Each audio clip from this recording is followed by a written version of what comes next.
Buenas tardes, profesor y compañeros. Nuestro grupo conformado por Cristina Vilches y Laura Aguilar y mi persona Melanie Varela, les vamos a hablar respecto a receptores adrenérgicos beta 2 y elegimos como medicamento el salbutamol.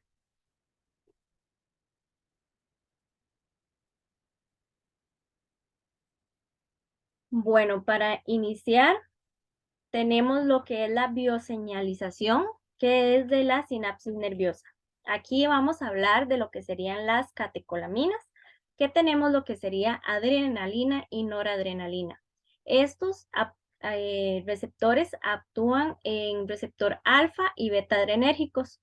Tenemos lo que sería la noradrenalina. Este ejerce su efecto principalmente como un neurotransmisor que se libera en el sistema nervioso simpático y actúa en lo que es la célula efectora a través del estímulo de los receptores alfa adrenérgicos. Y tenemos por el contrario lo que sería la adrenalina, que este se comporta más bien como una hormona secretora hacia lo que es la circulación sanguínea desde la médula adrenal, actuando lo que sobre el órgano en blanco a través de lo que es la estimulación beta. Luego, acá tenemos lo que sería que, bueno, estas catecolaminas se van a unir al receptor o blanco de 7 dominios transmembrana. Estos se conocen como receptores acoplados a proteína G. Consta de 3 asas extracelulares y 3 asas intracelulares. Tiene un extremo amino extracelular y un extremo carboxilo intracelular. El receptor acoplado a proteína G o beta 2 adrenérgico se localiza en la membrana plasmática al ser activado por el agonista, y entonces se acopla a la proteína G heterotrimétrica. Este se va a activar a la proteína efectora en la membrana y genera lo que llamamos o conocemos como los segundos mensajeros. Estos se difunden en el citoplasma hasta activar las quinasas, y esto lo que van a hacer es que van a ampliar la señal, y esto se conoce como factores de transcripción, lo que regula la expresión del gen, más que todo participando como en las distintas respuestas celulares.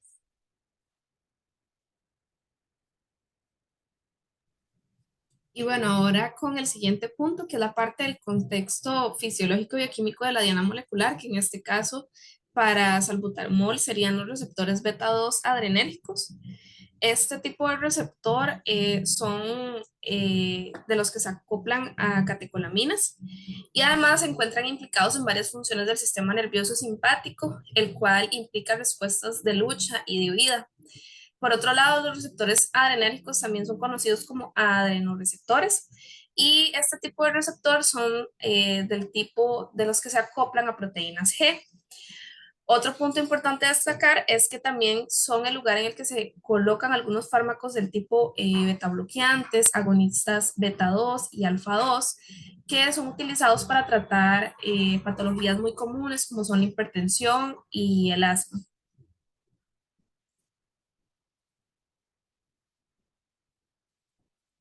Ok, ahora con la parte de las características de los subtipos de receptores adrenérgicos. Bueno, primero es importante comentar de que los receptores adrenérgicos están conformados por 7 regiones hidrofóbicas o hélices transmembranales. Estos están formados por 3 asas extracelulares importantes para la unión del ligando y 3 asas intracelulares, así como un extremo amino que es extracelular y un extremo carboxilo que se encuentra hacia el interior de la célula. Y bueno, ahora con la parte de los subtipos, vamos a tener receptores alfa 1, alfa 2, beta 1, beta 2 y beta 3, que el más importante en este caso sería el beta 2. El alfa 1 lo que me hace es que vamos a tener contracción del músculo liso y también es importante en la parte de la glucogenólisis y gluconeogénesis. El alfa 2 lo que hace es como disminuir la producción del humor acuoso a nivel del ojo, ¿verdad? De la secreción de insulina y también tiene funciones a nivel de la agregación plaquetaria. Por otro lado, el beta 1 lo que hace es que me incrementa la frecuencia cardíaca, la contractilidad y la conducción. También pues incrementa la secreción de renina. Y el beta 2, que es el receptor objetivo en este caso, la principal función en la que se ve implicada en el salbutamol es que realiza relajación del músculo liso bronquial, este tipo de receptor. También relaja el músculo a nivel gastrointestinal, uterino, vesical y vascular, músculo esquelético.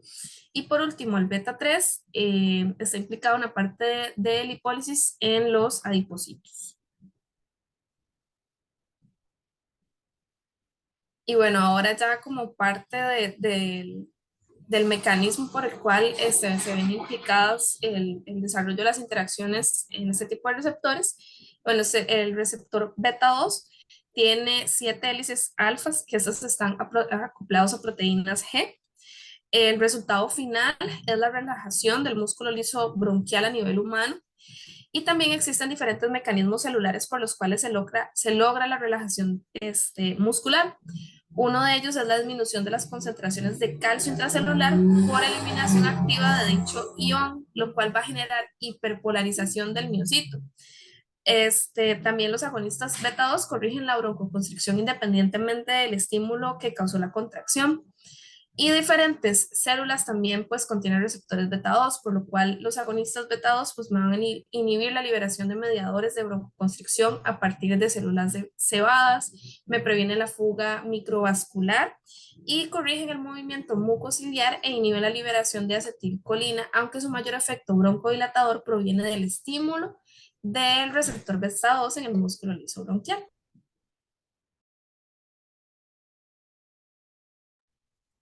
Bueno, ahora el contexto fisiológico bioquímico de la patología, que bueno, en este caso escogimos el asma. El asma en general se caracteriza por ser una obstrucción variable e irreversible de las vías aéreas, incluyendo también inflamación crónica e hiperreactividad bronquial. El estado inicial normalmente afecta la vía aérea de menor calibre y se va extendiendo a lo largo de todo el árbol respiratorio. Hay broncoespasmo, edema, denudación del epitelio e hipersecreción mucosa, que esto contribuye en gran parte a que haya una obstrucción del flujo aéreo. También puede haber hiperplasia e hipersecreción de las glándulas mucosas, deposición de colágeno en la matriz subepitelial, infiltración de eosinófilos, linfocitos y mastocitos, hipertrofia, hiperplasia de las fibras del músculo liso bronquial.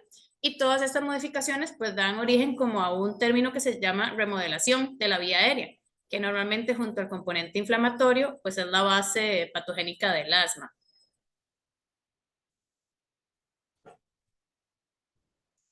Ahora también, bueno, como se mencionó, la inflamación, que es algo muy característico del asma, la inflamación crónica produce un incremento en la reactividad de la vía aérea y episodios recurrentes de sibilancias, dificultad para respirar, tiraje intercostal, tos, opresión torácica, sobre todo en la noche y en la mañana.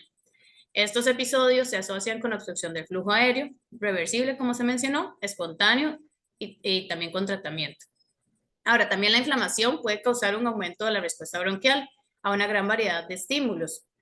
El estrechamiento de la vía aérea es la vía final común que desembocan los síntomas y cambios fisiopatológicos del asma. Los neurotransmisores producen cambios en el calibre bronquial, afectando la reactividad bronquial y pueden inducir o aumentar el grado de inflamación.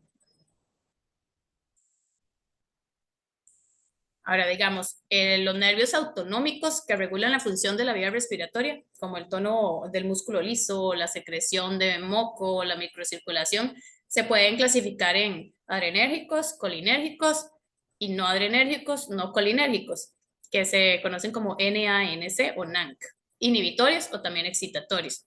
Los beta-adrenérgicos se expresan en forma profusa en todo el músculo liso de la vía respiratoria y el estímulo pues produce broncodilatación. La estimulación colinérgica lo que produce va a ser un efecto broncoconstrictor. Y los nervios inhibitorios NANC contienen péptidos vasoactivos y óxido nítrico, entonces pueden ser importantes vías neurales para la broncodilatación. Por otro lado, los nervios excitatorios NANC producen broncoconstricción, hipersecreción mucosa y vasodilatación. Este equilibrio entre el sistema adrenérgico y el colinérgico controla el tono broncomotor. Entonces, una alteración de este estado pues, puede favorecer la hiperreactividad bronquial en el asma.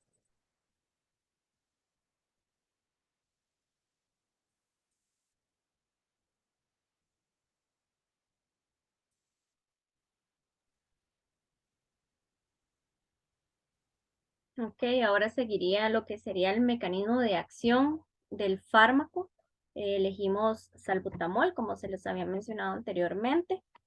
Y bueno, aquí con lo que sería el salbutamol es un agonista selectivo de receptores beta-adrenérgicos de acción corta. Entonces es utilizado para el alivio del broncoespasmo en condiciones como el asma o el EPOC.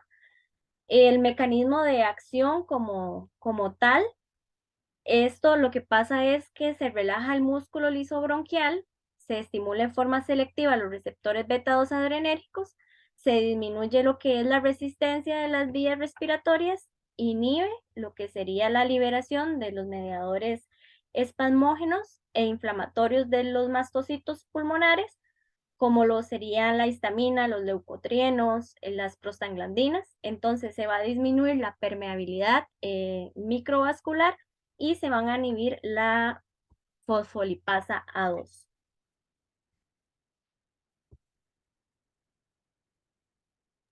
Ok, bueno, y por último, digamos, analizamos el farmacóforo del salbutamol. En general, básicamente todos los ligandos de receptores beta-2 adrenérgicos que tengan una configuración en el carbono beta se reportan más activos que los que no lo tienen, ¿verdad? O que sus mezclas racémicas o estereoisómeros. De hecho, muchos ligandos, ya sean agonistas o antagonistas de este tipo de receptores, tienen normalmente una amina alifática primaria o secundaria, ¿verdad? Como podemos ver en la partecita roja, separada por dos carbonos de un anillo aromático sustituido, como también se puede ver en la parte azul. Entonces, este tipo de conformación le confiere una actividad agonista muy alta al salbutamol. Ese es el estudio farmacóforo o QSAR de este medicamento. Eso sería todo. Muchísimas gracias por su atención.